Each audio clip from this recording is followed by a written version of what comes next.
खबर प्रधानमंत्री नरेंद्र मोदी की 8 दिन की 5 देशों की यात्रा के बारे में, जो 2 जुलाई से शुरू हो रही है। ये उनकी पिछले 10 साल की सबसे लंबी राजनयिक यात्रा होने वाली है।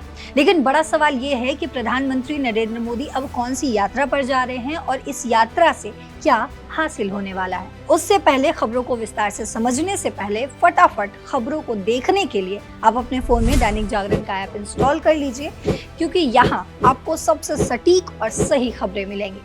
पीएम मोदी 5 देशों की यात्रा पर जा रहे हैं, जिसमें घाना यात्रा सबसे खास है, क्योंकि ये यात्रा ऐसी होगी जो 30 साल में किसी भारतीय प्रधानमंत्री की पहली यात्रा होने वाली है। जी हाँ, 3 दशकों बाद कोई भारतीय पीएम वहां कदम रखेगा। वो वहां वैक्सीन हब का समर्थन करेंगे और घाना की संसद को भी संबोधित करेंगे। ये भारत और अफ्रीकी देशों के बीच रिश्तों को मजबूत करने की बड़ी शुरुआत होगी।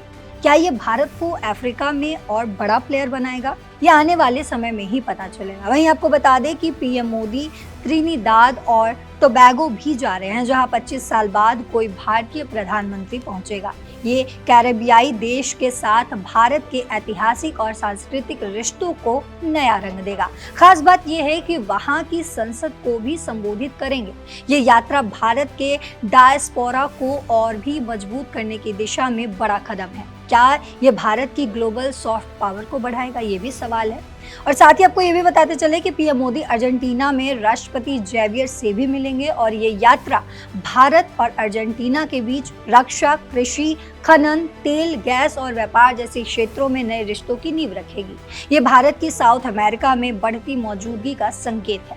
क्या भारत और अर्जेंटीना का ये स्ट्रैटेजिक पार्टनरशिप गेम चेंजर साबित होगा? ये बड़ा सवाल है। वहीं ब्राजील में होने वाले 17वें ब्रिक्स सम्मेलन में पीएम मोदी आतंकवाद के खिलाफ भारत का मजबूत रुख रखेंगे। खास तौर पर वो पहलगाम हमले का मुद्दा उठाएंगे, जिसमें 26 लोग मारे गए थे। ये भारत की ग्लोबल स्टेज पर आतंकवाद के खिलाफ लड़ाई को और भी मजबूत करेगा। क्या ब्रिक्स देश भारत के इस स्टैंड का समर्थन करेंगे?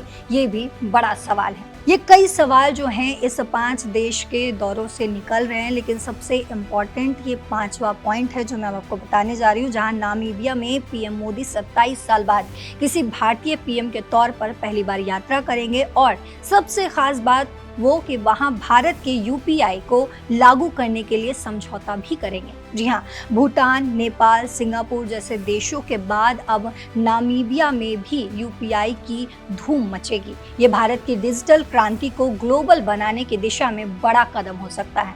ये यात्रा भारत को ग्लोबल साउथ में और भी मजबूत करेगी। इस पर आप क्या सोचते हैं? क्या ये यात्रा भारत की ग्लोबल पावर को नई ऊंचाइयों पर ले जाएगी या फिर नहीं? कमेंट में जरूर बताते जाइएगा। फिलहाल मेरे साथ इतना ही। देश और दुनिया की बाकी खबरों के लिए देखते रहिए दैनिक जागरण। नमस्कार।